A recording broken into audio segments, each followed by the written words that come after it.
ವಿಜಯಪುರದ ಭೀಮಾ ತೀರದಲ್ಲಿ ಮತ್ತೆ ಹರಿದಿದೆ ನೆತ್ತರು. ಸಾಹುಕಾರ್ ಬೈರಗೊಂಡನ ಪರಮಾಪ್ತ ಗುಂಡೇಟಿಗೆ ಬಲಿಯಾಗಿದ್ದಾನೆ. 4 ಗುಂಡು ಹೊಡೆದು ಆತನನ್ನ ಭೀಕರವಾಗಿ ಕೊಲೆ ಮಾಡಲಾಗಿದೆ. ವಿಜಯಪುರದ ಭೀಮಾ ತೀರದಲ್ಲಿ ಮತ್ತೆ ರಕ್ತ ಹರಿದಿದೆ. ಈಗಾಗಲೇ ಅಲ್ಲಿ ಇದು ಸಾಮಾನ್ಯ ಅನ್ನುವ ರೀತಿಯಾಗಿದೆ, ಆದರೆ ಇತ್ತೀಚೆಗೆ ಕಡಿಮೆಯಾಗಿತ್ತು. ಇದೀಗ ಮತ್ತೆ ಭೀಮಾ ತೀರದ ಹಂತಕರು ಭೀಮಾ ತೀರದಲ್ಲಿ ಒಬ್ಬನ ಕೊಲೆಯನ್ನ ಮಾಡಿದ್ದಾರೆ. ಬೈರಗೊಂಡನ ಪರಮಾಪ್ತ ಭೀಮಾ ಗೌಡನ ಬಿರಾದಾರನನ್ನ ಕೊಲೆ ಮಾಡಲಾಗಿದೆ. ಕಟಿಂಗ್ ಶಾಪ್ಗೆ ನುಗ್ಗಿ ಭೀಕರವಾಗಿ ಕೊಲೆ ಮಾಡಿದ್ದಾರೆ. ಚಡಚಣ ತಾಲೂಕಿನ ದೇವರ ನಿಂಬರಗಿಯಲ್ಲಿ ಈ ಹತ್ಯೆಯಾಗಿದೆ. 4 ಸುತ್ತು ಗುಂಡು ಹಾರಿಸಿ ಕಟಿಂಗ್ ಶಾಪ್ನಲ್ಲೇ ಆತನನ್ನ ಕೊಲೆ ಮಾಡಿದ್ದಾರೆ. ಗ್ರಾಮ ಪಂಚಾಯತ್ ಕಚೇರಿಯ ಎದುರೇ ಹತ್ಯೆಯನ್ನ ಮಾಡಿದ್ದಾರೆ. ವಿಜಯಪುರ ಖಾಸಗಿ ಆಸ್ಪತ್ರೆಯಲ್ಲಿ ಮರಣೋತ್ತರ ಪರೀಕ್ಷೆಯನ್ನ ಈಗಾಗಲೇ ನಡೆಸಲಾಗಿದ್ದು, ಇದೀಗ ಮತ್ತೆ ಭೀಮಾ ತೀರದಲ್ಲಿ ನೆತ್ತರು ಹರಿದಿದೆ. ಈಗಾಗಲೇ 4 ಸುತ್ತು ಗುಂಡು ಹಾರಿಸಿ ಕಟಿಂಗ್ ಶಾಪ್ನಲ್ಲೇ ಕೊಲೆಯನ್ನ ಮಾಡಿದ್ದಾರೆ. ಸಾಹುಕಾರ್ ಬೈರಗೊಂಡ ಪರಮಾಪ್ತ ಗುಂಡೇಟಿಗೆ ಬಲಿಯಾಗಿದ್ದು, ಈತನನ್ನ 4 ಗುಂಡು ಹೊಡೆದು ಭೀಕರವಾಗಿ ಕೊಲೆ ಮಾಡಲಾಗಿದೆ. ಬೈರಗೊಂಡನ ಪರಮಾಪ್ತ ಈತ ಭೀಮನಗೌಡ ಬಿರಾದಾರ, ಈತನನ್ನ ಕೊಲೆ ಮಾಡಲಾಗಿದೆ. ಈತ ಕಟಿಂಗ್ ಶಾಪ್ನಲ್ಲಿದ್ದ. ಆ ಸಂದರ್ಭದಲ್ಲಿ ಅಲ್ಲೇ ನುಗ್ಗಿ ಆತನಿಗೆ 4 ಸುತ್ತು ಗುಂಡು ಹಾರಿಸಿ ಕಟಿಂಗ್ ಶಾಪ್ನಲ್ಲೇ ಆತನನ್ನ ಭೀಕರವಾಗಿ ಕೊಲೆ ಮಾಡಲಾಗಿದೆ. ಚಡಚಣ ತಾಲೂಕಿನ ನಿಂಬರಗಿಯಲ್ಲಿ ಭೀಮನಗೌಡ ಬಿರಾದಾರ್ನನ್ನ ಮರ್ಡರ್ ಮಾಡಲಾಗಿದ್ದು, ಉದ್ವಿಗ್ನ ಪರಿಸ್ಥಿತಿ ಈಗ ಅಲ್ಲಿ ನಿರ್ಮಾಣ ಆಗಿದೆ. 4 ಸುತ್ತು ಗುಂಡು ಹಾರಿಸಿ ಕಟಿಂಗ್ ಶಾಪ್ನಲ್ಲೇ ಕೊಲೆ ಮಾಡಿದ್ದಾರೆ. ಶಾಪ್ಗೆ ನುಗ್ಗಿ ಬರ್ಬರವಾಗಿ ಹತ್ಯೆ ಮಾಡಿರುವಂತಹ ಒಂದು ಫೋಟೋವನ್ನು ಕೂಡ ನೀವು ಗಮನಿಸಬಹುದು. ಜೊತೆಗೆ ಆತನನ್ನ ಆನಂತರ ಆಸ್ಪತ್ರೆಗೆ ಕರ್ಕೊಂಡು ಹೋಗುವಂತಹ ಸಂದರ್ಭದ ದೃಶ್ಯಾವಳಿಗಳನ್ನು ನಿಮಗೆ ನಾವು ತೋರಿಸ್ತಾ ಇದ್ದೀವಿ. ಭೀಮನಗೌಡ ಬಿರಾದಾರನನ್ನ ಇದೀಗ 4 ಸುತ್ತು ಗುಂಡು ಹಾರಿಸಿ ಕೊಲೆ ಮಾಡಲಾಗಿದೆ. ಒಂದು ರೀತಿಯ ಆತಂಕದ ವಾತಾವರಣ ಮತ್ತೆ ಆ ಪ್ರದೇಶದಲ್ಲಿ ನಿರ್ಮಾಣ ಆಗಿದೆ. ಇದು ಈ ಒಂದು ದ್ವೇಷ, ಈ ರೀತಿಯಾದಂತಹ ಹತ್ಯೆ, ಸೇಡು ಯಾವಾಗ ಮುಗಿಯೋದು ಭೀಮಾ ತೀರದಲ್ಲಿ ಅನ್ನುವಂತಹ ಪ್ರಶ್ನೆ ಕೂಡ ಇದೆ. ಕಂಟಿನ್ಯೂ ಆಗ್ತಾನೇ ಇದೆ. ಒಬ್ಬರ ಮೇಲೆ ಒಬ್ಬರನ್ನ ಸೇಡಿನ ಮೂಲಕ ಸಾಯಿಸುವಂತಹ ಕೆಲಸಗಳು ನಡೀತಾನೆ ಇದೆ.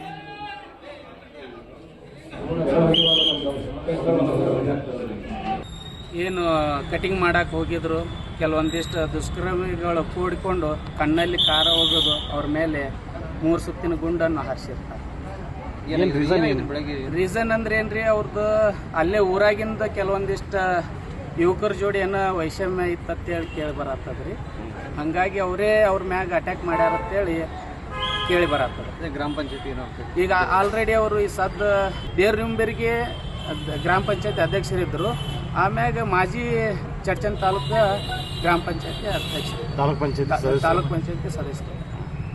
ಇನ್ನು ವೈಷಮ್ಯದಿಂದನೇ ಹಿಂಗಾಗ್ಯದ. ವೈಷಮ್ಯದಿಂದ ಅವ್ರ ಮ್ಯಾಗ ಅಟ್ಯಾಕ್ ಆಗಿದೆ. ಗ್ರಾಮ ಪಂಚಾಯತ್ ಅಧ್ಯಕ್ಷ ಸ್ಥಾನಕ್ಕಾಗಿ ಅದೇನು ಮೊದಲ ಇತ್ತು, ಆದರೆ ಅದರಿಂದೇ ಆಗಿತ್ತು. ಯಾರಿತ್ತು ಸರ್, ಅವು ಕಟಿಂಗ್ ಹೋಗ್ಯಾನ್ರಿ ಊರಾಗ. ಕಟಿಂಗ್ ಮಾಡ್ಕೊಂಡು ಕೂತಾನವ. ಒಂದು 5-6 ಮಂದಿ ಕೂಡಿ ಸುತ್ತಿದ್ದವ್ರಿಗೆ ಸುಮ್ಮನೆ ಕಾರ್ ಹೊಡೆದಾರಿ. ಕಣ್ಣಾಗ ಕಾರ್ ಹೊಡೆದು ಎಕ್ದಮ್ ಕುರ್ಚಿ ಮೇಲೆ ಕೂತಾರೆ ಫೈರಿಂಗ್ ಮಾಡ್ಯಾರ. ಕಟಿಂಗ್ ಮಾಡೋನಿ ಸುಮ್ಮನೆ ಕಾರ್ ಹೊಡೆದಾರಿ. ಕಟಿಂಗ್ ಬಂತಾನ್ರಿ ಜನ ಬರಂಗ ಇಟ್ಟಾಗ್ಯದ. ಈಗ ಬಿಡ್ಸಕ್ಕೆ ಬಂದವ್ರಿಗೆ ಹೆದರ್ಸಿದ್ರಂತ. ಹ್ಞೂ ರೀ, ಬಿಡ್ಸಿದ್ಕೆ ಯಾರೇ ಬಂದ್ರು ಖಲಾಸೆ ಮಾಡ್ತೇವೆ ನಾನು ಯಾರು ಹೋಗೇ ಇದ್ರಿ. ನಾಲ್ಕು ಬಂದು ಹಿಡ್ಕೊಂಡು ನಿಂತಾರೆ. ಏನು ಮಾಡ್ಯಾವು, ನಾವು ಊರು ಬಿಟ್ಟು 1 ಕಿಲೋಮೀಟರ್ ಮ್ಯಾಗ ನಮ್ಮದು ಅವನದು ನಂದು ಮನೆ ಅದ್ರಿ, ಮಗಂದು ನಮ್ದು. ಅನುಮಾನ ಯಾರ್ಯಾರ ಮೇಲೆ ಐತಿ ನಿಮಗೆ? ಯಾರ್ಯಾರ ಮ್ಯಾಗ ಹೆಂಗೆ ಅನ್ನೋದು ಸರ್, 20 ಮಂದಿ ಕೂಡ್ಯಾರತ್ರಿ. ನಾವಂತರೂ ಇಲ್ಲೇ ಇಲ್ಲ. ಈಗ ಎಲ್ಲೆಲ್ಲಿ ಗುಂಡು ಬಿಡ್ದವ್ರಿ? ತಲೆಗೆ ರೀ, ಕಿವಿಗೆ, ಎದಿಗೆ ನೀರು, ಎದಿಗೆ ಕಿವಿಗೆ, ಅದೇ. ಇದು ಅಧ್ಯಕ್ಷರಲ್ಲಿ ಗ್ರಾಮ ಪಂಚಾಯತ್? ಹ್ಞೂ ರೀ, ಗ್ರಾಮ ಪಂಚಾಯತಿ ತಾಲೂಕ್ ಪಂಚಾಯತಿ ಅಂತ ಮಾಡಿ ಐತ್ರಿ. ನಮ್ಗೆ ಕಳಸೆ ಹೋಯ್ತು. ಯಾರಿತ್ತು ಸರ್, ಅವು ಕಟಿಂಗ್ ಹೋಗ್ಯಾನ್ರಿ ಊರಾಗ. ಕಟಿಂಗ್ ಮಾಡ್ಕೊಂಡು ಕೂತಾನವ. ಒಂದು 5-6 ಮಂದಿ. ಇದ್ರ ಬಗ್ಗೆ ಇನ್ನಷ್ಟು ಡೀಟೇಲ್ಸ್ ಕೊಡೋದಕ್ಕೆ ನಮ್ಮ ರಿಪೋರ್ಟರ್ ಗುರುರಾಜ್ ಈಗ ಫೋನ್ ಸಂಪರ್ಕದಲ್ಲಿ ಜಾಯ್ನ್ ಆಗಿದ್ದಾರೆ. ಗುರುರಾಜ್, ದ್ವೇಷಕ್ಕಾಗಿ ದ್ವೇಷ, ಸೇಡಿಗಾಗಿ ಸೇಡು, ನೆತ್ತರಿಗಾಗಿ ನೆತ್ತರು ಕಂಟಿನ್ಯೂ ಆಗ್ತಾನೇ ಇದೆ. ಇದೀಗ ಭೀಮನಗೌಡನನ್ನ ಹತ್ಯೆ ಮಾಡೋದಕ್ಕೆ ಹಳೆ ದ್ವೇಷನೇ ಕಾರಣ. ಯಾರು ಮಾಡಿರೋದು? ಈಗ ಸದ್ಯಕ್ಕೆ ಅಲ್ಲಿನ ಪರಿಸ್ಥಿತಿ ಹೇಗಿದೆ? ನವಿತಾನಂದ್ರೆ ಇವತ್ತು ಬೆಳಗ್ಗೆ ವಿಜಯಪುರ ಜಿಲ್ಲಾ ಚಡ್ಚನ್ ತಾಲೂಕಿನ ದೇವರನಂಬರಿ ಗ್ರಾಮದಲ್ಲಿ ಭೀಮನಗೌಡರ ಹತ್ಯೆ ಆಗಿರುತ್ತದೆ. ಈಗ ಘಟನೆಗೆ ಸಂಬಂಧಪಟ್ಟಾಗ ಹಿರಿಯ ಪೊಲೀಸ್ ಅಧಿಕಾರಿಗಳು ಸ್ಥಳಕ್ಕೆ ಭೇಟಿ ನೀಡಿ ಮಾಹಿತಿಯನ್ನ ಕಲೆ ಹಾಕ್ತಾ ಇದ್ದಾರೆ. ಜೊತೆಗೆ ಹತ್ಯೆಗೆ ಏನು ಕಾರಣ ಇರಬಹುದು ಅಂತ ಹೇಳಿ ತನಿಖೆಯನ್ನು ನಡೆಸ್ತಾ ಇದ್ದಾರೆ. ಈಗ ಪ್ರಾಥಮಿಕವಾಗಿ ಮತ್ತೆ ಕುಟುಂಬಸ್ಥರ ಆರೋಪದ ಪ್ರಕಾರ ಹೇಳುವ ಪ್ರಕಾರ ಅಂತಂದ್ರೆ ರಾಜಕೀಯ ವಿಷಯಕ್ಕೆ ಸಂಬಂಧಪಟ್ಟಂಗೆ ಗ್ರಾಮ ಪಂಚಾಯತ್ ಚುನಾವಣೆ ಮತ್ತು ಹಣಕಾಸಿನ ವ್ಯವಹಾರಕ್ಕೆ ಸಂಬಂಧಪಟ್ಟಂಗೆ ಹತ್ಯೆ ಆಗಿರಬಹುದು ಅಂತ ಹೇಳಿ ಒಂದು ಪ್ರಾಥಮಿಕ ಮಾಹಿತಿ ಲಭ್ಯವಾಗ್ತಿರುತ್ತದೆ. ಅದರ ಆಧಾರದ ಮೇಲೆ ತನಿಖೆ ನಡೆಸ್ತಾ ಇದ್ದಾರೆ. ಜೊತೆಗೆ ಭೀಮನಗೌಡರ ಜೊತೆ ಈ ಹಿಂದೆ ಬೇರೆ ಬೇರೆ ಪ್ರಕರಣದಲ್ಲಿ ಇರೋದ್ರಿಂದ ಆ ಪ್ರಕರಣದ ಬಗ್ಗೆ ಸಹಿತ ವಿಚಾರಣೆ ನಡೆಸ್ತಾ ಇದ್ದಾರೆ. ಜೊತೆಗೆ ಇತ್ತೀಚೆಗೆ ರಾಜಕೀಯವಾಗಿ ರಾಜೀನಾಮೆ ನೀಡುವ ಪ್ರಕರಣ ಸೇರಿದಂತೆ ಬೇರೆ ಬೇರೆ ವಿಚಾರಗಳು ಅವ್ರ ವಿರುದ್ಧ ಕೇಳಿ ಬಂದಿದ್ದ ಕಾರಣದಿಂದಾಗಿ ರಾಜಕೀಯ ಆಯಾಮ ಇರ್ಬೋದಾ ಅಥವಾ ಹಣಕಾಸಿನ ವ್ಯವಹಾರ ಇರ್ಬೋದಾ ಅಂತ ಹೇಳಿ ತನಿಖೆಯನ್ನು ನಡೆಸ್ತಾ ಇದ್ದಾರೆ.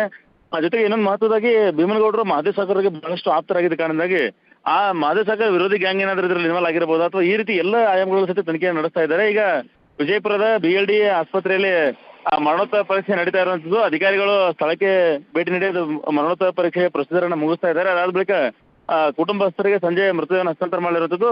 ಬೆಳಿಗ್ಗೆ ಅಂತ್ಯಕ್ರಿಯೆ ವ್ಯವಸ್ಥೆ ಮಾಡಲಾಗ್ತಿರುವಂತದ್ದು.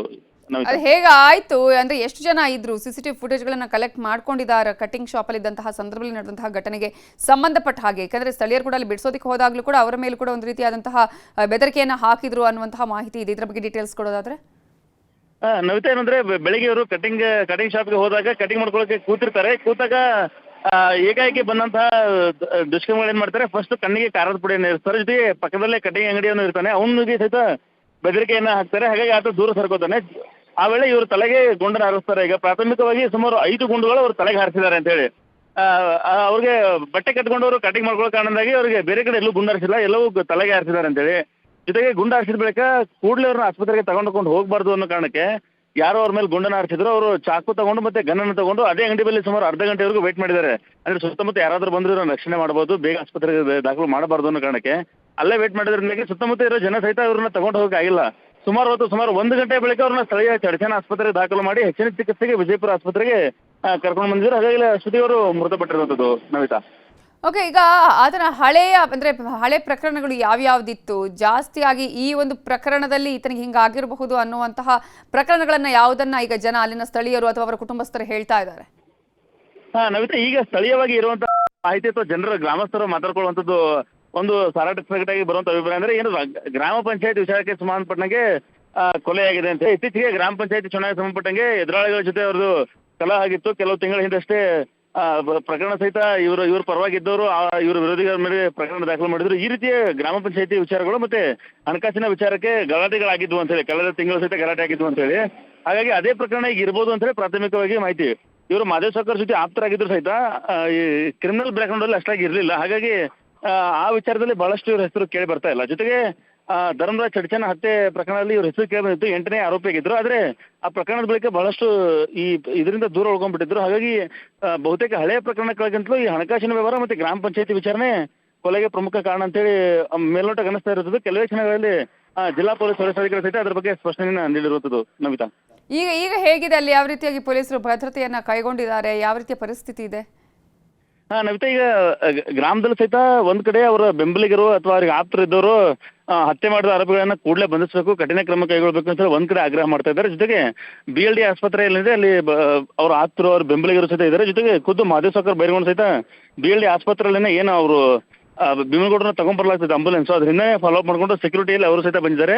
ಅವರು ಸಹಿತ ಖುದ್ದು BLD ಆಸ್ಪತ್ರೆಯಲ್ಲೇ ಇದ್ದಾರೆ. ಜೊತೆಗೆ ಸಂಜೆ 5 ಗಂಟೆವರೆಗೂ ಬಹುತೇಕ ಮರಣೋತ್ತರ ಪರೀಕ್ಷೆ ಮುಗಿದ ಬಳಿಕ ಮೃತದೇಹವನ್ನು ಹಸ್ತಾಂತರ ಮಾಡ್ತಾರೆ. ಅಲ್ಲಿವರು ಸಹಿತ ಮಹದೇವ್ ಸಾಗರ್ ಅಲ್ಲೇ ಇರ್ತಾರೆ. ಜೊತೆಗೆ ಅವರ ಬೆಂಬಲಿಗರು ಸಹಿತ ಬಹಳಷ್ಟು ಸಂಖ್ಯೆಯಲ್ಲಿ ಬೇರೆ ಬೇರೆ ಕಡೆಯಿಂದ ಅವ್ರ ಬೆಂಬಲಿಗರು ಸಹಿತ ಅವರು ಬಂದಿರುವಂಥದ್ದು. ಜೊತೆಗೆ ಇವರು ಆ ಭಾಗದಲ್ಲಿ ಕಾಂಗ್ರೆಸ್ ಪಕ್ಷದಲ್ಲಿ ಬಹಳ ಪ್ರಮುಖವಾಗಿ ಗುರುಸ್ಕೊಂಡಿದ್ರು. ಆ ಭಾಗದ ಪಕ್ಷದ ಪ್ರಮುಖರು ಸಹಿತ ಅಲ್ಲಿ ಬಂದು ಈಗ ಇರುವಂಥದ್ದು. Navita, thank you Gururaj ಡೀಟೇಲ್ಸ್ಗೆ.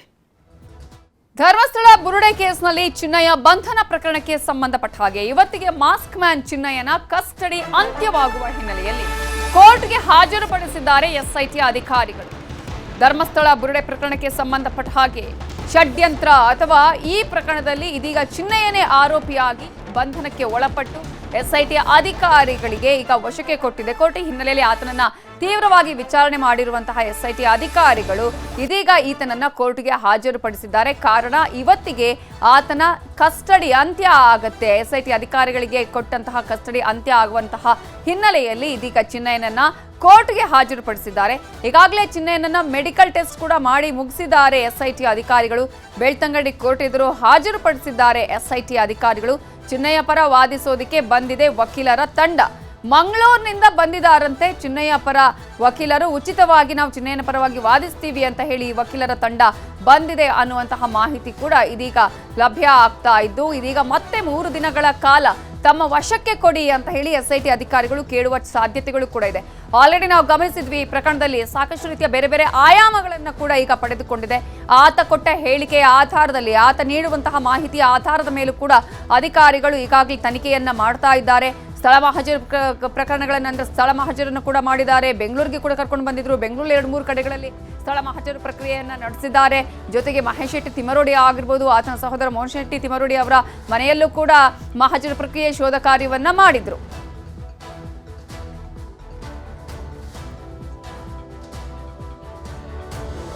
Soujanya case ಮರು ತನಿಖೆ ಮಾಡುವ ವಿಚಾರಕ್ಕೆ ಸಂಬಂಧಪಟ್ಟ ಹಾಗೆ ಇದೀಗ ಬೆಂಗಳೂರಲ್ಲಿ ಗೃಹ ಸಚಿವ ಡಾಕ್ಟರ್ ಜಿ ಪರಮೇಶ್ವರ್ ಉತ್ತರವನ್ನ ಕೊಟ್ಟಿದ್ದಾರೆ. ಸೌಜನ್ಯ ಆರೋಪಿಗಳನ್ನ ವಿಚಾರಣೆಗೆ ಕರೆಸಿರಬಹುದು ಅನ್ನುವಂತಹ ಒಂದು ಹೇಳಿಕೆಯನ್ನ ಕೊಟ್ಟಿದ್ದಾರೆ. ಈಗಾಗಲೇ ಸೌಜನ್ಯ ಅವರ ತಾಯಿ ಕುಸುಮಾವತಿ ಕೂಡ ಈ ವಿಚಾರಕ್ಕೆ ಸಂಬಂಧಪಟ್ಟ ಹಾಗೆ ಒಂದು ದೂರನ್ನ ದಾಖಲಿಸಿದ್ರು. ಚಿನ್ನಯ್ಯನಿಗೆ ಗೊತ್ತಿದೆ ಅನ್ನುವಂಥ ವಿಚಾರ ಹೇಳಿದ್ರು. ಆತ ಯೂಟ್ಯೂಬ್ ಅಲ್ಲಿ ಏನು ಹೇಳಿಕೆಗಳನ್ನ ಕೊಟ್ಟಿದ್ದಾನೆ ಅದರ ಆಧಾರದ ಮೇಲೆ ತನಿಖೆ ಮಾಡಿ ಅಂತ ಹೇಳಿ ಮನವಿಯನ್ನ ಸಲ್ಲಿಸಿದ್ರು. ಅದಕ್ಕೂ ಕೂಡ ಹಿಂಬರಹವನ್ನ ಕೊಟ್ಟು ಕಳುಹಿಸಿದ್ರು ಎಸ್ಐಟಿ ಅಧಿಕಾರಿಗಳು. ಇದೀಗ ಈ ವಿಚಾರಕ್ಕೆ ಸಂಬಂಧಪಟ್ಟ ಹಾಗೆ ಪರಮೇಶ್ವರ್ ಅವರು ರಿಯಾಕ್ಟ್ ಮಾಡಿದ್ದಾರೆ. ಎಸ್ಐಟಿ ಏನು ವಿಚಾರಣೆ ಮಾಡಿದ್ದಾರೆ ಅನ್ನೋದು ಗೊತ್ತಿಲ್ಲ, ಅದನ್ನ ಹೇಳೋದಿಕ್ಕೂ ಕೂಡ ಆಗಲ್ಲ ಅಂತ ಹೇಳಿದ್ದಾರೆ ಗೃಹ ಸಚಿವ ಪರಮೇಶ್ವರ್ ಅವರು. ಸೌಜನ್ಯ ಕೇಸ್ ಮರು ತನಿಖೆಯ ಸರ್ಕಾರ ತೀರ್ಮಾನ ಮಾಡುವುದಿಲ್ಲ ಅನ್ನೋದನ್ನ ಕೂಡ ಹೇಳಿದ್ದಾರೆ. ಅದೇನೇ ಇದ್ರೂ ಕೂಡ ತೀರ್ಮಾನ ಕೈಗೊಳ್ಳೋದು ಎಸ್ಐಟಿ ಏನ್ ಮಾಡಬೇಕು ಏನ್ ಮಾಡಬಾರದು, ಸೌಜನ್ಯ ಪ್ರಕರಣವನ್ನ ತನಿಖೆ ಮಾಡಬೇಕಾ ಬೇಡವಾ ಅನ್ನೋದ್ರ ಬಗ್ಗೆ ಕೂಡ ಎಸ್ಐಟಿ ತೀರ್ಮಾನ ಮಾಡುತ್ತೆ ಅನ್ನುವಂತಹ ವಿಚಾರವನ್ನ ಹೇಳಿದ್ದಾರೆ. ಇದೀಗ ಈ ಪ್ರಕರಣಕ್ಕೆ ಸಂಬಂಧಪಟ್ಟ ಹಾಗೆ ಮರು ತನಿಖೆ ಮಾಡುತ್ತಾ ಎಸ್ಐಟಿ ಅನ್ನುವಂತಹ ಪ್ರಶ್ನೆ ಇದೆ. ಆದ್ರೆ ಹೈಕೋರ್ಟ್ನ ಅನುಮತಿಯನ್ನ ಪಡೆದುಕೊಳ್ಳಲೇಬೇಕು, ಇವರಾಗಿ ತಾನಾಗಿ ಮಾಡೋದಕ್ಕೆ ಬರೋದಿಲ್ಲ ಈ ಪ್ರಕರಣದಲ್ಲಿ. ಯಾಕಂದ್ರೆ ಆಲ್ರೆಡಿ ಈಗಾಗಲೇ ಕೋರ್ಟ್ ಕೂಡ ಒಂದು ಸಲ ಮತ್ತೆ ತನಿಖೆ ಮಾಡೋಣ ಅಂತ ಹೇಳಿದಾಗ ಅದನ್ನ ನಿರಾಕರಿಸಿದೆ. ಈ ಹಿನ್ನೆಲೆಯಲ್ಲಿ ಇದೀಗ ಎಸ್ಐಟಿಯ ನಿರ್ಧಾರ ಕುತೂಹಲಕ್ಕೆ ಕಾರಣವಾಗಿದೆ. ಅವರು ಯಾವ ಉದ್ದೇಶದಲ್ಲಿ ಯಾವ ಲಿಂಕಿಂದ ಅದನ್ನು ತನಿಖೆ ಮಾಡ್ತಾರೆ ಅದನ್ನು ನನಗೂ ಕೂಡ ಗೊತ್ತಿಲ್ಲ. ಯಾಕೆಂದರೆ ನಾವು ಎಲ್ಲವನ್ನು ಕೂಡ ನಾವು ತಿಳ್ಕೊಳ್ಳೋದಕ್ಕೆ ಹೋಗೋದಿಲ್ಲ ರಿಪೋರ್ಟ್ ಕೊಡೋವರೆಗೂ. ಅವ್ರಿಗೇನು ಲಿಂಕ್ ಸಿಕ್ಕಿರ್ಬೋದು ಗೊತ್ತಿಲ್ಲ ನನಗೆ. ಆ ಲಿಂಕಿನಿಂದ ಕರ್ಕೊಂಡಿರ್ತಾರೆ ಅವರು. ಉದಯ್ ಜೈನ್ ಮತ್ತು ಧೀರಜ್ ಅನ್ನುವಂಥವ್ರನ್ನ ಈ ಹಿಂದೆ ಆರೋಪಿಗಳಾಗಿದ್ದಂಥವ್ರನ್ನ ಕರೆದು ವಿಚಾರಣೆಯನ್ನು ಅದೇ ಯಾವ ಆ್ಯಂಗಲ್ನಲ್ಲಿ ಕರೆದಿದ್ದಾರೆ ಅಂತ ಗೊತ್ತಿಲ್ಲ ನನಗೆ. ಈ ಒಂದು ಏನು ತನಿಖೆ ನಡೀತಾ ಇದೆ ಇದರಲ್ಲಿ ಏನಾದರೂ ಲಿಂಕ್ ಅವರಿಗೆ ಸಿಕ್ಕಿರ್ಬೋದು ಅಂತ ನನಗನ್ಸುತ್ತೆ. ಅದರಿಂದ ಕರೆದಿರ್ತಾರೆ. ಅಂದರೆ ಸೌಜನ್ಯ ಪ್ರಕರಣಕ್ಕೂ ಇದಕ್ಕೂ ಏನಾದ್ರು ಗೊತ್ತಿಲ್ಲ ಅದನ್ನು ಹೇಳೋಕ್ಕಾಗೋದಿಲ್ಲ. ಸರ್ಕಾರದಿಂದ ಆ ಥರದ್ದೇನೂ ಇದಿಲ್ಲ. ಸರ್ಕಾರ ತೀರ್ಮಾನ ಮಾಡೋದಿಲ್ಲ. ತನಿಖೆ ಮಾಡ್ತಕ್ಕಂಥ SITನವ್ರು ತೀರ್ಮಾನ ಮಾಡ್ತಾರೆ. ಇದೆಲ್ಲದರ ಬಗ್ಗೆ ಇನ್ನಷ್ಟು ಡೀಟೇಲ್ಸ್ ಅನ್ನ ಕೊಡೋದಕ್ಕೆ ನಮ್ಮ ರಿಪೋರ್ಟರ್ ಕಿಶನ್ ಶೆಟ್ಟಿ ನೇರ ಸಂಪರ್ಕದಲ್ಲಿ ಜಾಯ್ನ್ ಆಗಿದ್ದಾರೆ. ಕಿಶನ್ ಶೆಟ್ಟಿ, ಈಗಾಗಲೇ ಎಸ್ಐಟಿ ಅಧಿಕಾರಿಗಳು ಚಿನ್ನಯ್ಯನನ್ನ ಕೋರ್ಟ್ಗೆ ಹಾಜರುಪಡಿಸಿದ್ರ ಮತ್ತೆ ಇವತ್ತು ಎಷ್ಟು ದಿನಗಳ ಕಾಲ ಕೇಳುವಂತಹ ಸಾಧ್ಯತೆ ಇದೆ? ಕೋರ್ಟ್ನಲ್ಲಿ ಏನು ಆಗಬಹುದು? ಜೊತೆಗೆ ಉಚಿತವಾಗಿ ನಾವು ಚಿನ್ನಯ್ಯನ ಪರವಾಗಿ ವಾದ ಮಾಡ್ತೀವಿ ಅಂತ ವಕೀಲರ ತಂಡ ಬಂದಿರೋದು ಎಲ್ಲಿಂದ? ನವಿತಾ, ಆರೋಪಿ ಚಿನ್ನಯ್ಯನ 12 ದಿನಗಳ ಪೊಲೀಸ್ ಕಸ್ಟಡಿ ಅವಧಿ ಇವತ್ತು ಅಂತ್ಯ ಆಗುತ್ತೆ. ಹಾಗಾಗಿ ಬೆಳ್ತಂಗಡಿ ಕೋರ್ಟ್ಗೆ ಈಗ ತಾನೇ ಚಿನ್ನಯ್ಯನನ್ನ SIT ಅಧಿಕಾರಿಗಳು ತಂದಿದ್ದಾರೆ. ನೀವು ದೃಶ್ಯಗಳಲ್ಲಿ ಗಮನಿಸ್ತಾ ಇದ್ದೀರಿ. ಬೆಳ್ತಂಗಡಿ ನ್ಯಾಯಾಲಯದ ಮುಂಭಾಗದ ದೃಶ್ಯವನ್ನ ನೀವು ಗಮನಿಸ್ತಾ ಇದ್ದೀರಿ. ಈಗಾಗಲೇ ಅವನನ್ನ ಈಗ ಕೋರ್ಟಿಗೆ ಶರಣು ಮಾಡೋಕೆ ಈಗ ಎಲ್ಲ ರೀತಿಯ ವ್ಯವಸ್ಥೆಗಳನ್ನು ಇಲ್ಲಿ ಮಾಡಿರುವಂಥದ್ದು. ಆಗಸ್ಟ್ 23ನೇ ತಾರೀಕು ಆತನನ್ನ ಪೊಲೀಸ್ ಕಸ್ಟಡಿಗೆ ಒಪ್ಪಿಸಲಾಗಿತ್ತು. ಸುಮಾರು 12 ದಿನಗಳ ಕಾಲ ಆ ಕಸ್ಟಡಿ ಅವಧಿ ಇತ್ತು. ಇವತ್ತು ಆ ಕಸ್ಟಡಿ ಅವಧಿ ಅಂತ್ಯ ಆಗುತ್ತಾ ಹಿನ್ನೆಲೆಯಲ್ಲಿ ಇವತ್ತು SP ಜಿತೇಂದ್ರ ಕುಮಾರ್ ದಯಮಾನ್ ಅವರ ನೇತೃತ್ವದ ತಂಡದೊಂದಿಗೆ ಈಗ ಚಿನ್ನಯ್ಯನನ್ನ ಬೆಳ್ತಂಗಡಿಯ ಕೋರ್ಟಿಗೆ ತಂದಿರುವಂಥದ್ದು. ಹಾಗಾಗಿ ಇಲ್ಲಿ ಮುಂದೆ ಏನಾಗುತ್ತೆ ಅನ್ನೋದು ಬಹಳ ಕುತೂಹಲ ಇದೆ. ಈಗ ಸಿಕ್ಕಿರುವಂಥ ಮಾಹಿತಿ ಪ್ರಕಾರವಾಗಿ ಇನ್ನೂ 3 ದಿನಗಳ ಕಾಲ ಆತನನ್ನ ಪೊಲೀಸ್ ಕಸ್ಟಡಿಗೆ SIT ಕೇಳಬಹುದು ಎಂಬ ಮಾಹಿತಿಗಳು ಸದ್ಯಕ್ಕೆ ಲಭ್ಯ ಆಗ್ತಾ ಇದೆ. ಯಾಕಂದ್ರೆ ಈಗಾಗಲೇ ಆತನ ಹಲವು ಕಡೆ ಮಹಜರು ಪ್ರಕ್ರಿಯೆ ಆದರೂ ಕೂಡ ಇನ್ನು ಮಂಡ್ಯದ ಮದ್ದೂರು ಭಾಗದಲ್ಲಿ ಆತ ನೆಲೆಸಿದ ಅಂತ ಹೇಳಲಾಗ್ತಾ ಇದೆ. ಜೊತೆಗೆ ಆ ಭಾಗದಲ್ಲಿ ಆಗ್ತಾ ಇರುವಂಥ ಬೆಳವಣಿಗೆ ಹಿನ್ನೆಲೆಯಲ್ಲಿ ಆತನನ್ನ ಅಲ್ಲಿ ಹೋಗಿ ಮಹಜರು ಮಾಡುವಂಥ ಪ್ರಕ್ರಿಯೆಗಳು ಕೂಡ ಆಗೋಕೆ ಬಾಕಿ ಇದೆ. ಈ ನಿಟ್ಟಿನಲ್ಲಿ ಹಲವು ಸೂತ್ರಧಾರಿಗಳನ್ನ ಮತ್ತೆ ಇದರ ಹಿಂದಿರುವಂಥ ಎಲ್ಲ ವಿಚಾರಗಳನ್ನು ಕೆದಕುವಂಥ ಹಿನ್ನೆಲೆಯಲ್ಲಿ ಮತ್ತೆ 3 ದಿನಗಳ ಕಾಲ ಆತನನ್ನ ಕಸ್ಟಡಿಗೆ ಕೊಡಬೇಕೆಂಬ ಮನವಿಯನ್ನು ಕೋರ್ಟಲ್ಲಿ ಮಾಡ್ತಾರೆ ಎಂಬ ಮಾಹಿತಿ ಸದ್ಯಕ್ಕೆ ಲಭ್ಯ ಆಗ್ತಾ ಇರುವಂಥದ್ದು. ಆದರೆ ಸದ್ಯ ನೀವು ಪೊಲೀಸ್ ವೆಹಿಕಲ್ ಕಾಣ್ತಾ ಇದ್ದೀರಿ. ಇದರ ಒಳಗೇನೆ ಚಿನ್ನಯ್ಯ ಇರುವಂಥದ್ದು. ಒಳಭಾಗಕ್ಕೆ ಈಗ ಅಧಿಕಾರಿಗಳು ಹೋಗಿದ್ದಾರೆ. ಬೆಳ್ತಂಗಡಿ ತಾಲೂಕು ನ್ಯಾಯಾಲಯದ ಹೆಚ್ಚುವರಿ ವ್ಯಾವಹಾರಿಕ ಮತ್ತು ಪ್ರಥಮ ದರ್ಜೆ ನ್ಯಾಯಾಧೀಶರಾದ ವಿಜೇಂದ್ರ TH ಅವರ ಎದುರಲ್ಲಿ ಈಗ ಹಾಜರುಪಡಿಸುವಂತಹ ಎಲ್ಲ ಸಾಧ್ಯತೆಗಳು ಕೂಡ ಕಂಡು ಬರ್ತಾ ಇರುವಂಥದ್ದು. ಜೊತೆಗೆ ಚಿನ್ನಯ್ಯ ಈ ಹಿಂದೆ ಕೇಳಿಕೊಂಡಿದ್ದ ನನಗೆ ನನ್ನ ಪರವಾಗಿ ವಾದ ಮಾಡೋಕೆ ಉಚಿತ ಲಾಯರ್ಗಳ ವ್ಯವಸ್ಥೆಯನ್ನ ಮಾಡಬೇಕಂತೇಳಿ. ಹಾಗಾಗಿ ಮಂಗಳೂರಿನ ಕಾನೂನು ಸೇವೆಗಳ ಪ್ರಾಧಿಕಾರದ 4 ಜನ ವಕೀಲರು ಇವತ್ತು ಬೆಳ್ತಂಗಡಿ ಕೋರ್ಟಿಗೆ ಆಗಮಿಸಿದ್ದಾರೆ. ವಕೀಲ ಕಿಶೋರ್ ನೇತೃತ್ವದಲ್ಲಿ 4 ಜನ ಕೂಡ ಇವತ್ತು ಆಗಮಿಸಿದ್ದಾರೆ. ಹಾಗಾಗಿ ಚಿನ್ನಯ್ಯನ ಪರವಾದಂತಹ ವಕಾಲತ್ತು ಅವರು ಮಾಡುವಂತ ಸಾಧ್ಯತೆಗಳು ಸದ್ಯಕ್ಕೆ ಕಂಡು ಬರ್ತಾ ಇದೆ. ಕಳೆದ ಇಷ್ಟು ದಿನಗಳ ಅವಧಿಯಲ್ಲಿ ಗಮನಿಸಿದ್ವಿ, ಚಿನ್ನಯ್ಯನನ್ನ ಬೆಂಗಳೂರಲ್ಲಿ 2 ಕಡೆ ಮಹಜರು ಪ್ರಕ್ರಿಯೆ ಮಾಡಿದ್ರು. ಆನಂತರವಾಗಿ ಉಜಿರೆಯ ಹಳ್ಳಿಮನೆ ರೆಸ್ಟೋರೆಂಟ್ ಅಲ್ಲಿ ಕೂಡ ಆತನ ಮಹಜರು ಪ್ರಕ್ರಿಯೆ ಆಯಿತು. ಆದ್ರೆ ಮತ್ತೆ ಕೆಲವು ಕಡೆ ಆತನನ್ನ ಕರ್ಕೊಂಡು ಹೋಗಬೇಕಾದಂತಹ ಅನಿವಾರ್ಯತೆ ಸದ್ಯಕ್ಕೆ SITಗೆ ಇರುವಂತದ್ದು. ಜೊತೆಗೆ ಆತನ ಹಿಂದೆ ಯಾರೆಲ್ಲ ಇದ್ದಾರೆ, ಹೇಗೆಲ್ಲ ಈ ಪ್ಲಾನ್ಗಳೆಲ್ಲ ಆಯ್ತು ಎಂಬಿತ್ಯಾದಿ ವಿಚಾರಗಳ ಬಗ್ಗೆ ಚಿನ್ನಯ್ಯನನ್ನ ಮತ್ತೆ ಕೂಡ ವಿಚಾರಣೆ ಮಾಡಬೇಕಾದಂತಹ ಅನಿವಾರ್ಯತೆ ಸದ್ಯಕ್ಕೆ SIT ಬಳಿ ಇರುವಂತದ್ದು. ಈ ನಿಟ್ಟಿನಲ್ಲಿ ಕೆಲವೇ ಕ್ಷಣಗಳಲ್ಲಿ ಆತನನ್ನ ನ್ಯಾಯಾಧೀಶರ ಮುಂದೆ ಹಾಜರುಪಡ್ತಾರೆ ಮತ್ತು SIT ಈಗಾಗಲೇ ಸಿಕ್ಕಂತ ಮಾಹಿತಿ ಪ್ರಕಾರವಾಗಿ ಮತ್ತೆ 3 ದಿನಗಳ ಕಾಲ ಕಸ್ಟಡಿಗೆ ಕೇಳುವಂತಹ ಸಾಧ್ಯತೆಗಳು ಸದ್ಯಕ್ಕೆ ಕಂಡು ಬರ್ತಾ ಇದೆ. ಕೆಲವೇ ನಿಮಿಷಗಳಲ್ಲಿ ಇದರ ಸಂಪೂರ್ಣವಾದ ಪ್ರಕ್ರಿಯೆ ಮುಗಿಲಿಕ್ಕಿದೆ. ನವಿತಾ, ಅಂದ್ರೆ ಯಾವ ರೀತಿಗೆ ತಯಾರಿ ಮಾಡ್ಕೊಂಡಿದ್ದಾರೆ? ಈಗಾಗಲೇ ಒಂದಷ್ಟು ಆಲ್ರೆಡಿ ಈಗ ತನಿಖೆ ಆಗಿದೆ, ಸಾಕಷ್ಟು ಮಾಹಿತಿಗಳನ್ನ ಆತನಿಂದ ಬಾಯಿ ಬಿಡಿಸಿದ್ದಾರೆ. ಇಂತಹ ಸಂದರ್ಭದಲ್ಲಿ ಈಗ ಮತ್ತೆ ಕಸ್ಟಡಿಗೆ ಕೇಳೋದಕ್ಕೆ ಯಾವ ರೀತಿಯ ತಯಾರಿ ಇದೆ? ನವಿತಾ, ಈಗಾಗಲೇ ಹೇಳಿರುವಂತೆ ಹಲವು ಕಡೆ ಮಹಜರು ಪ್ರಕ್ರಿಯೆ ಆಗಿದೆ, ಆದರೆ ಇನ್ನೂ ಕೆಲವು ಕಡೆ ಮಹಜರು ಪ್ರಕ್ರಿಯೆ ಆಗಬೇಕಾಗಿದೆ. ಜೊತೆಗೆ ಚಿನ್ನಯ್ಯ ಈಗಾಗಲೇ ಹಲವರ ಹೆಸರುಗಳನ್ನು ಹೇಳಿದ್ರು ಕೂಡ ಅದಕ್ಕೆ ಪೂರಕವಾಗಿ ಬೇಕಾದಂತಹ ಪ್ರಬಲ ಸಾಕ್ಷ್ಯವನ್ನ, ಪ್ರಬಲ ದಾಖಲೆಗಳನ್ನ ಸಂಗ್ರಹ ಮಾಡಬೇಕಾದಂತಹ ಅನಿವಾರ್ಯತೆ ಸದ್ಯಕ್ಕಿರುವಂತದ್ದು. ಹಾಗಾಗಿ ಆತನನ್ನ ಇವತ್ತೇ ಜುಡಿಷಿಯಲ್ ಕಸ್ಟಡಿ ಕೊಟ್ಟರೆ ಪೊಲೀಸರು ಜೈಲಿಗೆ ಹೋಗಿ ಕೂಡ ಆತನ ವಿಚಾರಣೆ ಮಾಡಬಹುದು. ಆದ್ರೆ ಮಹಜರು ಪ್ರಕ್ರಿಯೆಗಳು ಬಾಕಿ ಇದ್ದಂತಹ ಸಂದರ್ಭದಲ್ಲಿ ಮತ್ತೆ ಅದು ಕಾನೂನು ತೊಡಕು ಉಂಟಾಗುತ್ತೆ. ಈ ನಿಟ್ಟಿನಲ್ಲಿ ಆತನನ್ನ ಮತ್ತೆ 3 ದಿನಗಳ ಕಾಲ ಪೊಲೀಸ್ ಕಸ್ಟಡಿಗೆ ತೆಗೆದುಕೊಳ್ಳಬೇಕಾದಂತಹ ಅನಿವಾರ್ಯತೆ ಸದ್ಯಕ್ಕಿರುವಂತದ್ದು. ಈ ನಿಟ್ಟಿನಲ್ಲಿ ಅದಕ್ಕೆ ಬೇಕಾದಂತಹ ಪೂರಕ ದಾಖಲೆಗಳನ್ನ ಕೋರ್ಟಿಗೆ SIT ಅಧಿಕಾರಿಗಳು ಈಗ ಸಲ್ಲಿಕೆ ಮಾಡಲಿಕ್ಕಿದ್ದಾರೆ. Navita, thank you Kishan Shetty details. Darshan ಸೇರಿದಂತೆ 5 ಆರೋಪಿಗಳನ್ನ ಶಿಫ್ಟ್ ಮಾಡುವ ವಿಚಾರಕ್ಕೆ ಸಂಬಂಧಪಟ್ಟ ಹಾಗೆ ಸಂಜೆ 4 ಗಂಟೆಗೆ ಸೆಷನ್ಸ್ ಕೋರ್ಟ್ನಲ್ಲಿ ವಿಚಾರಣೆ ನಡೆಯುತ್ತೆ. ಬಳ್ಳಾರಿ ಜೈಲಿಗೆ ಶಿಫ್ಟ್ ಮಾಡುವ ಬಗ್ಗೆ ಇವತ್ತೇ ನಿರ್ಧಾರ ತೆಗೆದುಕೊಳ್ತಾರಾ ಅನ್ನುವ ಪ್ರಶ್ನೆ ಇದೆ. ನಿನ್ನೆ ವಾದ ಪ್ರತಿವಾದ ಕೂಡ ಆಯಿತು ಸೆಷನ್ಸ್ ಕೋರ್ಟ್ನಲ್ಲಿ. ಒಂದ್ ಕಡೆ SPP, ಮತ್ತೊಂದ್ ಕಡೆ ದರ್ಶನ್ ಪರ ವಕೀಲರು ಅಲ್ಲಿ ವಾದ ಪ್ರತಿವಾದವನ್ನ ಮಾಡಿದ್ರು. ದರ್ಶನ್ ಬಳ್ಳಾರಿ ಜೈಲು ಭವಿಷ್ಯ ನಿರ್ಧಾರವನ್ನ ಇವತ್ತಿಗೆ ಮುಂದೂಡಲಾಗಿದೆ. ಈ ಹಿನ್ನೆಲೆಯಲ್ಲಿ ಇವತ್ತು ಏನು ನಿರ್ಧಾರವನ್ನ ಮಾಡುತ್ತೆ ಕೋರ್ಟ್ ಅನ್ನುವಂತಹ ಕುತೂಹಲ ಕೂಡ ಇದೆ. ಕೋರ್ಟ್ ಆದೇಶಕ್ಕೂ ಮುನ್ನವೇ ಬಳ್ಳಾರಿಯಲ್ಲಿ ಒಂದು ವೇಳೆ ಕೋರ್ಟ್ ಆದೇಶ ಮಾಡಿದ್ರೆ ಅಂತ ಹೇಳಿ ಆಲ್ರೆಡಿ ಬಿಗಿ ಕ್ರಮವನ್ನ ಕೂಡ ಕೈಗೊಳ್ಳಲಾಗಿದೆ. ದರ್ಶನ್ ಬಳ್ಳಾರಿ ಜೈಲಿಗೆ ಶಿಫ್ಟ್ ನ ಬಗ್ಗೆ ಕೋರ್ಟ್ ತೀರ್ಮಾನವನ್ನ ಕೈಗೊಳ್ಳುತ್ತೆ. ಈಗಾಗಲೇ ಜೈಲಿನ ಗೋಡೆಯನ್ನ ಎತ್ತರಿಸಿದ್ದಾರೆ ಜೈಲಾಧಿಕಾರಿಗಳು. ಮುಖ್ಯ ಗೇಟ್ಗೆ ಪ್ಲಾಸ್ಟಿಕ್ ಶೀಟ್ ಅನ್ನ ಅಳವಡಿಸಿದ್ದಾರೆ. ಆಡಳಿತ ಸಾರ್ವಜನಿಕ ರಸ್ತೆಗೆ ಹೊಂದಿಕೊಂಡಿರೋ ಬಳ್ಳಾರಿ ಸೆಂಟ್ರಲ್ ಜೈಲಿದೆ. ಈಗಾಗಲೇ ಎಲ್ಲಾ ಸುರಕ್ಷತಾ ಕ್ರಮಗಳಿಗೂ ಕೂಡ ಮುಂದಾಗಿದ್ದಾರೆ ಜೈಲ ಅಧಿಕಾರಿಗಳು. ಖೈದಿಗಳ ಸುರಕ್ಷತಾ ಕ್ರಮಕ್ಕೂ ಕೂಡ ಮುಂದಾಗಿದ್ದಾರೆ. ಸಕಲ ತಯಾರಿಯನ್ನ ಜೈಲಾಧಿಕಾರಿಗಳು ಮಾಡಿಕೊಂಡಿದ್ದಾರೆ.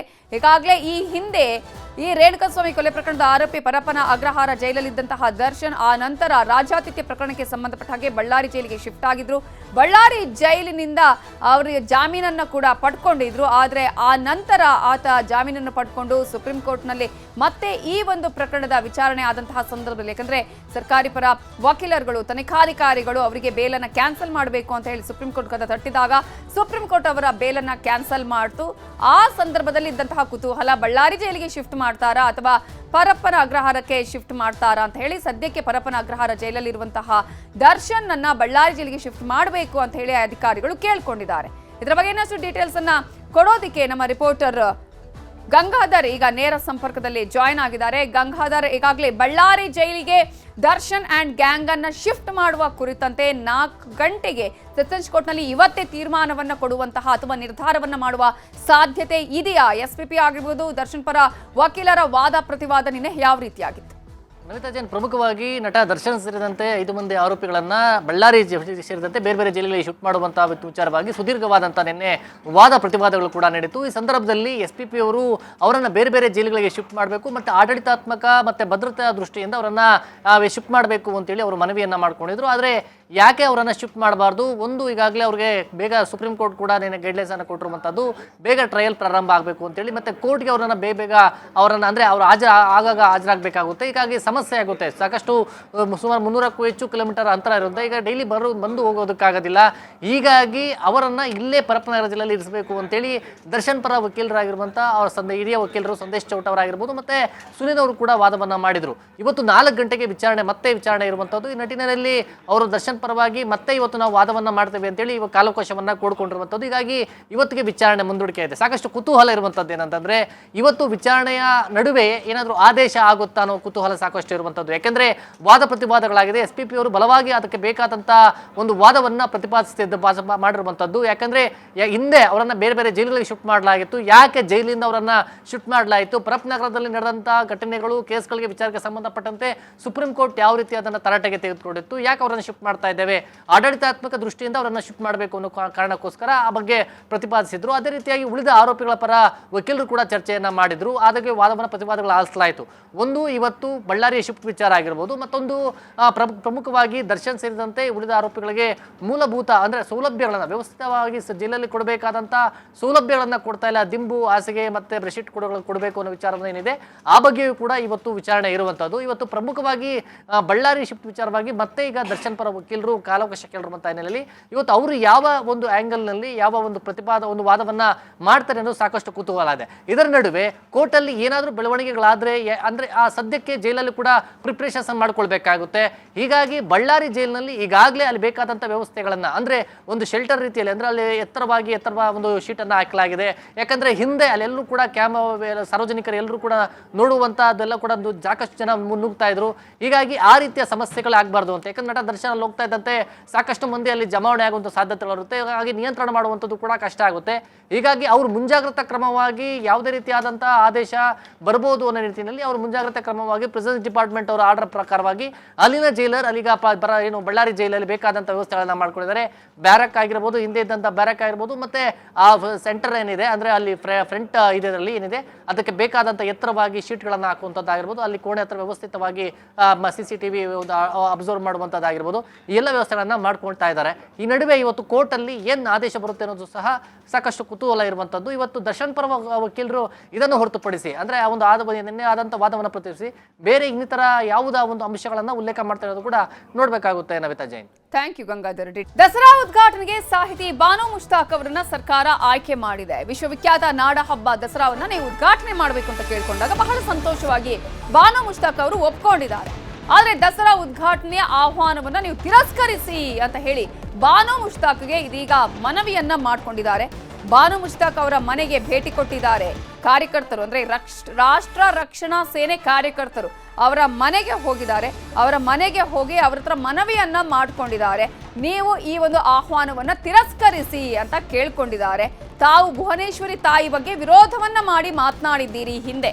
ಸೊ ದಸರಾ ನಾಡ ಹಬ್ಬವಾದ್ರೂ ಕೂಡ ಅದು ಹಿಂದೂಗಳ ಸಂಪ್ರದಾಯದ ಹಬ್ಬ.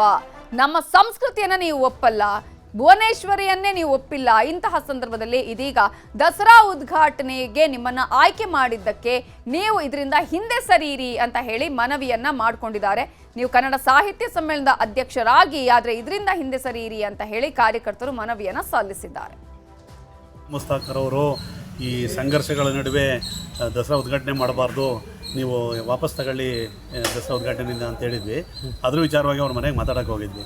ಅವ್ರು ಹೇಳಿದ್ದು, ನಮ್ಮ ಆರೋಪ ಇದ್ದಿದ್ದೇನು ಅಂತಂದರೆ, ಅವರು ಕನ್ನಡಾಂಬೆನ ಭುವನೇಶ್ವರಿ ಅಂತ ನೀವು ಮಾಡಿ ಹಳದಿ ಕುಂಕುಮದ ಲೇಪನ ಮಾಡಿದ್ರಿ ಅಂತ ನೀವು ಹೇಳಿದ್ದೀರಾ. ಇದು ನಮ್ಮ ಸಂಸ್ಕೃತಿನ ನೀವು ಒಪ್ಪಲ್ಲ ಅನ್ನೋದು ನಮ್ಮ ಆರೋಪ. ಹಾಗಾಗಿ ನಾಳೆ ಚಾಮುಂಡಿ ರಾಜರು ಕೂರ್ತಿದ್ದ ಅಂಬಾರಿ ಒಳಗಡೆ ನೀವು ಚಾಮುಂಡಿ ಮೂರ್ತಿಯನ್ನು ಕೂರಿಸಿ ಚಾಮುಂಡೇಶ್ವರಿ ಅಂತ ಮಾಡಿದ್ದೀರಾ, ನಾನೆಲ್ಲೋಗಿ ನಿಲ್ಲಿ ಅಂತ ನೀವೇನಾದರೂ ಹೇಳಿದ್ರೆ ನಮ್ಮ ದಸರಾದ ಸಂಭ್ರಮದ ಗತಿ ಏನಾಗಬೇಕು ಅನ್ನೋ ದೃಷ್ಟಿಯಿಂದ ನಾವು ನಿಮಗೆ ಈ ಮನವಿ ಕೊಡ್ತಾ ಇದ್ದೀವಿ ಅಂತ ಹೇಳಿದ್ವಿ. ಅದಕ್ಕೆ ಅವ್ರು ಹೇಳಿದರು, ಇಲ್ಲ ನಾನಲ್ಲಿ ನಮಗೇನು ಹಾವೇರಿನಲ್ಲಿ ಸಾಹಿತ್ಯ ಸಮ್ಮೇಳನ ನಡೆದಿತ್ತು, ಆವಾಗ ಇಂದಿನ ಮಹೇಶ್ ಜೋಶಿ ಏನು ಅಧ್ಯಕ್ಷರಾಗಿದ್ದರು, ಅವರು ಈ ಅಲ್ಪಸಂಖ್ಯಾತ ಸಾಹಿತಿಗಳು, ದಲಿತರು, ಹಿಂದುಳಿದ ವರ್ಗದ ಸಾಹಿತಿಗಳೆಲ್ಲನೂ ಹೊರಗಿಟ್ಟು ಸಾಹಿತ್ಯ ಸಮ್ಮೇಳನ ನಡೆಸಿದರು. ನಾನು ಆ ವಿಚಾರವಾಗಿ ಅದನ್ನು ಹೇಳಿದೆ ಅಷ್ಟೇ.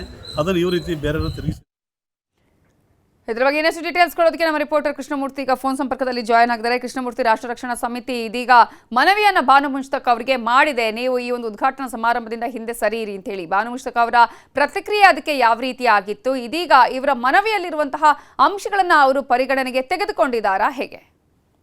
ನವಿತಾ, ಖಂಡಿತವಾಗಿಯೂ ಇದೊಂದು ಹಾಸನದಲ್ಲಿ ಇವತ್ತು ವಿಶೇಷವಾದ ಘಟನೆ. ಯಾಕಂತ ಹೇಳಿದ್ರೆ ಸಾಮಾನ್ಯವಾಗಿ ಸರ್ಕಾರದಿಂದ ದಸರಾವನ್ನ ಆಚರಣೆ ಮಾಡುವಂತ ಸಂದರ್ಭದಲ್ಲಿ ಉದ್ಘಾಟನೆ ಮಾಡ್ಲಿಕ್ಕೋಸ್ಕರವಾಗಿ ನೇಮಕ ಆಗಿರ್ತಕ್ಕಂಥ ಬಾನು ಮುಷ್ತಾಕ್ ಅವರ ವಿಚಾರವಾಗಿ ಅನೇಕ ಚರ್ಚೆಗಳು ಹಾಸನದಲ್ಲಿ ನಡೀತಾ ಇದ್ವು. ಅದೇ ರೀತಿಯಲ್ಲಿ ಇವತ್ತು ರಾಷ್ಟ್ರ ರಕ್ಷಣಾ ಸೇನೆಯ ಕೆಲ ಕಾರ್ಯಕರ್ತರು ಅವರ ಮನೆಗೆ ತೆರಳಿ ಅವರಿಗೆ ನೀವು ದಸರಾ ಉದ್ಘಾಟನೆಯಿಂದ ಹಿಂದೆ ಸರಿಯಬೇಕು ಎಂಬಂತ ಮನವಿಯನ್ನು ಕೂಡ ಸಲ್ಲಿಸಿದ್ರು. ಆದ್ರೆ ಸರ್ಕಾರಿ ಕಾರ್ಯಕ್ರಮ ಆಗೋದ್ರಿಂದ ಸರ್ಕಾರಿ ಅಧಿಕಾರಿಗಳ ಮೂಲಕವಾಗಿ ಸರ್ಕಾರಕ್ಕೆ ಮನವಿಯನ್ನು ಸಲ್ಲಿಸೋದನ್ನು ನಾವು ಹಿಂದೆ ನೋಡಿದ್ವಿ. ಆದ್ರೆ ಇವತ್ತು ನೇರವಾಗಿ ಉದ್ಘಾಟನೆಗೆ ಆಯ್ಕೆ ಆಗಿರ್ತಕ್ಕಂಥ ಬಾನು ಮುಷ್ತಾಕ್ ಅವರ ಮನೆಗೆ ಹೋಗಿ ನೀವು ಇದನ್ನ ಹಿಂದೆ ಸರಿ ಎಂಬಂತ ಮನವಿಯನ್ನು ಅವರಿಗೆ ನೇರವಾಗಿ ಮನವಿ ಪತ್ರವನ್ನು ಕೂಡ ಕೊಟ್ಟರು. ಅದೇ ಇದೇ ಸಂದರ್ಭದಲ್ಲಿ ಬಾನು ಮುಷ್ತಾಕ್ ಅವರು ಕೂಡ ಈ ಹಿಂದೆ ಹಾವೇರಿ ಕನ್ನಡ ಸಾಹಿತ್ಯ ಸಮ್ಮೇಳನದಲ್ಲಿ ಈ ಒಂದು ವಿಚಾರ ಪ್ರಸ್ತಾಪ ಆಗಿತ್ತು. ಕನ್ನಡಕ್ಕೆ ಈಗಾಗಲೇ ಭುವನೇಶ್ವರಿ ಎಂಬಂತ ಮಾಡಿ ಅದಕ್ಕೆ ಕುಂಕುಮ ಮತ್ತು ಅರಿಶಿನ ಲೇಪನವನ್ನು ಹಚ್ಚಿದ್ದಾರೆ ಎಂಬಂತ ಹೇಳಿಕೆ ಸಾಕಷ್ಟು ವೈರಲ್ ಆಗಿತ್ತು. ಈ ಹಿನ್ನೆಲೆಯಲ್ಲಿ ಅನೇಕ ಆಕ್ಷೇಪ ಕೂಡ ಇವರು ದಸರಾ ಉದ್ಘಾಟನೆ ಮಾಡಬಾರ್ದು ಎಂಬಂತ ಆಕ್ಷೇಪ ವ್ಯಕ್ತವಾಗಿತ್ತು. ಈ ಹಿನ್ನೆಲೆಯಲ್ಲಿ ಇವತ್ತು ಕೂಡ ಅವರು ಹೋಗಿ ಅವ್ರ ಮನೆಗೆ ಹೋಗಿ ತೆರಳಿ ವಿರೋಧವನ್ನು ಕೂಡ ವ್ಯಕ್ತಪಡಿಸಿದ್ರು. ಅದೇ ಬಾನು ಮುಷ್ತಾಕ್ ಅವರು ಈ ವಿಚಾರವಾಗಿ ನಾನು ಈ ಹಿಂದೆ ಹೇಳಿರ್ಬೋದು, ಆದ್ರೆ ಇವಾಗ ನನಗೆ ಸರ್ಕಾರದಿಂದ ಆಹ್ವಾನ ಬಂದಿದ್ದು, ನಾನು ಈ ಬಾರಿ ದಸರಾವನ್ನ ಉದ್ಘಾಟನೆ ಮಾಡ್ಲಿಕ್ಕೆ ಈಗಾಗಲೇ ಸ್ವೀಕಾರ ಮಾಡಿದ್ದೇನೆ ಎಂಬಂತ ಹೇಳಿಕೆಯನ್ನು ಅವರಿಗೆ ಕೊಟ್ಟಿರ್ತಕ್ಕಂಥದ್ದು. Navita, thank you Krishnamurthy ಡೀಟೇಲ್ಸ್ಗೆ.